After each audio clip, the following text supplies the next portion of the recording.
ज्ञानवापी विवाद से जुड़े इस मुद्दे में सर्वे पूरा कर लिए जाने के बाद आखिर वो समय भी आ ही गया जब इस मामले में कोर्ट में आगे की सुनवाई शुरू होगी। इस मामले में अब कोर्ट सबसे पहले ये फैसला करेगा कि इस मामले से जुड़ी किस याचिका पर पहले सुनवाई की जाए। वाराणसी जिला अदालत में वादी और प्रतिवादी पक्ष के वकील अपनी अपनी दलीलें रखेंगे, लेकिन इस मामले में पहले किस याचिका पर सुनवाई होगी उस पर सस्पेंस बरकरार है। इस मामले में सुप्रीम कोर्ट के आदेश पर जिला जज डॉक्टर अजय कृष्ण विश्वेश की बेंच ने कोर्ट में सोमवार को करीब 45 मिनट तक चली दोनों पक्षों की बहस के बाद अपना फैसला सुरक्षित रख लिया था। अदालत ने उस दौरान वादी पक्ष और अंजुम इंतजामिया मसाजिद कमेटी की ओर से जताई गई आपत्ति पर सुनवाई भी की थी। जिला अदालत ने इस मामले में बहस के बाद पत्रावली सुरक्षित रखी है। इस मामले में अब वाद की पोषणीयता पर आदेश आना है। आपको बता दें कि इस संवेदनशील मुद्दे को लेकर जिला प्रशासन भी अपनी ओर से पूरी चौकसी बरत रहा है। इस मामले की सुनवाई के दौरान कोर्ट परिसर को कड़ी सुरक्षा के दायरे में रखा जाएगा। साथ ही किसी भी तरह की असामाजिक गतिविधि या अराजक तत्वों से निपटने के लिए भी कड़े इंतजाम किए गए हैं। कोर्ट में इस मामले की सुनवाई के दौरान सिर्फ वादी और प्रतिवादी पक्षों के अलावा उनके वकीलों को ही जाने की अनुमति होगी। इसके अलावा कोर्ट रूम में किसी और की एंट्री पूरी तरह से प्रतिबंधित रहेगी। गौरतलब है कि सोमवार को इस मामले की बहस के दौरान कुल 23 लोग ही कोर्ट रूम में मौजूद थे। इस मामले की सुनवाई के दौरान अंजुम इंतजामिया की ओर से कहा गया कि पहले ये तय होना चाहिए कि राखी सिंह समेत 5 अन्य वर्सेस स्टेट ऑफ यूपी का वाद सुनवाई योग्य है या नहीं। उन्होंने बताया कि ये वाद दाखिल होने के बाद इसकी पोषणीयता पर चुनौती दी गई थी, लेकिन निचली अदालत ने इसे दरकिनार कर सर्वे कमीशन का आदेश दे दिया। लिहाजा अब पहले इस बात का फैसला होना चाहिए कि इसमें उपासना स्थल अधिनियम 1991 लागू होता भी है या नहीं।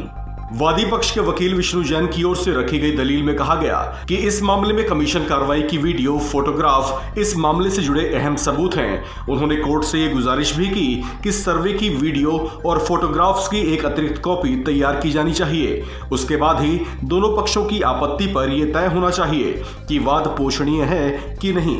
वादी पक्ष ने इस मामले में दलील पेश की कि इसमें विशेष उपासना स्थल कानून लागू नहीं होता।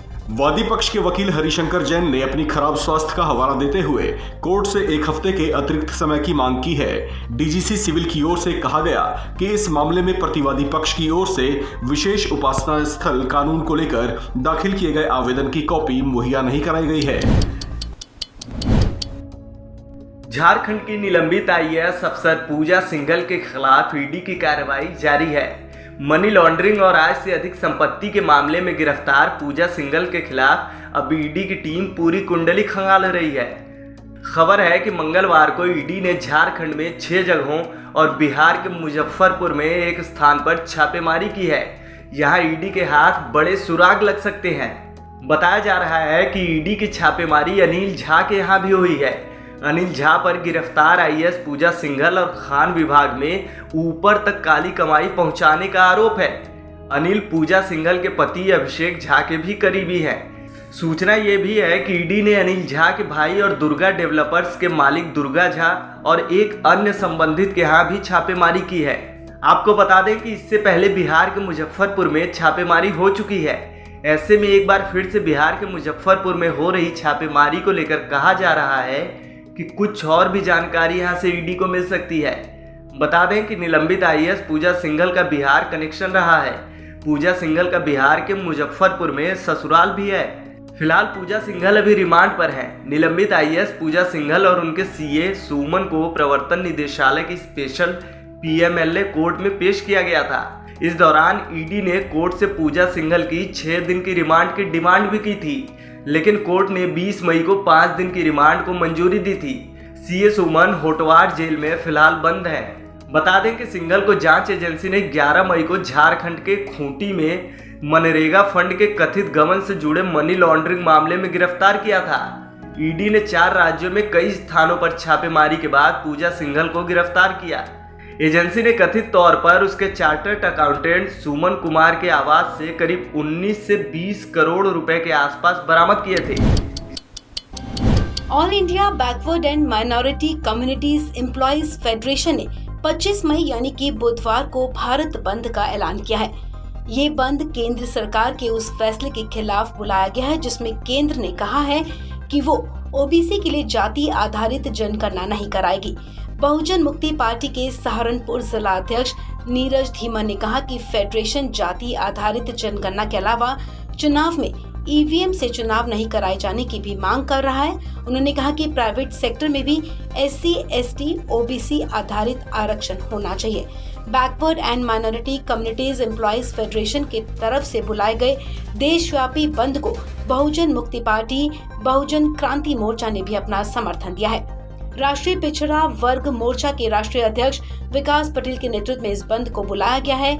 बहुजन मुक्ति पार्टी के कार्यकारिणी प्रदेश अध्यक्ष DP सिंह ने लोगों से अपील की है कि वो इस देशव्यापी बंद को सफल बनाएं। जातीय जनगणना की मांग को बुलंद करते हुए कहा गया है कि लोगों के पास वोट देने का अधिकार है, लिहाजा ईवीएम को अनिवार्य नहीं बनाया जा सकता। केंद्र सरकार ने किसानों के खिलाफ जो कानून बनाया उसे वापस लेना पड़ा, लेकिन सरकार ने अभी तक MSP की गारंटी का कानून नहीं बनाया। ऐसे में मांग की गई कि जल्द से जल्द इस कानून को बनाया जाए। आइए एक नजर डालते हैं क्या है इनकी प्रमुख मांगे। इनकी मांगे हैं कि चुनाव में ईवीएम के इस्तेमाल पर रोक लगाई जाए, जाति आधारित जनगणना, प्राइवेट सेक्टर में SC, ST और OBC को आरक्षण दिया जाए। इसके अलावा किसानों को MSP कानून की गारंटी मिले, NRC, CA, NPR को लागू करने पर रोक लगाई जाए, ओल्ड पेंशन स्कीम को लागू करने की भी मांग की गई है। इसके अलावा ओडिशा, मध्य प्रदेश में OBC आरक्षण आधारित पंचायत चुनाव की मांग की गई है। वैक्सीन को अनिवार्य नहीं बनाना चाहिए। इन्होंने कहा है कि पर्यावरण संरक्षण की आड़ में आदिवासी लोगों का विस्थापन न हो, ये सुनिश्चित किया जाए।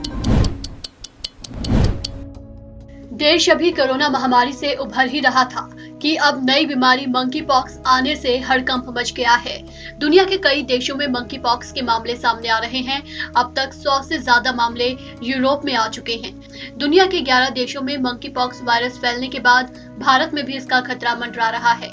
ऐसे में अभी कोरोना महामारी खत्म भी नहीं हुई थी कि इस बीमारी ने टेंशन बढ़ा दी है। भारत में अभी तक मंकी पॉक्स का कोई मामला सामने नहीं आया है, लेकिन सरकार ने इस बीमारी के बढ़ते प्रकोप को देखते हुए अलर्ट रहने के निर्देश जारी किए हैं। इसी बीच केंद्रीय स्वास्थ्य मंत्रालय ने मध्य प्रदेश में भी विशेष सावधानी बरतने के निर्देश जारी किए हैं। केंद्र से मिले दिशा निर्देशों के बाद मध्य प्रदेश का स्वास्थ्य विभाग इस नई बीमारी को लेकर सतर्क हो गया है, जिसके मद्देनजर भोपाल, इंदौर के साथ साथ राज्य के सभी एयरपोर्ट्स पर इसकी निगरानी शुरू कर दी गई है।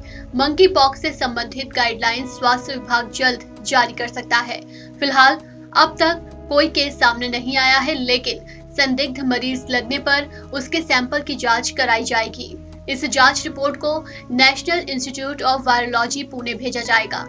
देखा जा रहा है कि कोरोना के बाद अब बढ़ते मंकी पॉक्स के खतरे को भांपते हुए स्वास्थ्य विभाग का अमला अलर्ट हो गया है।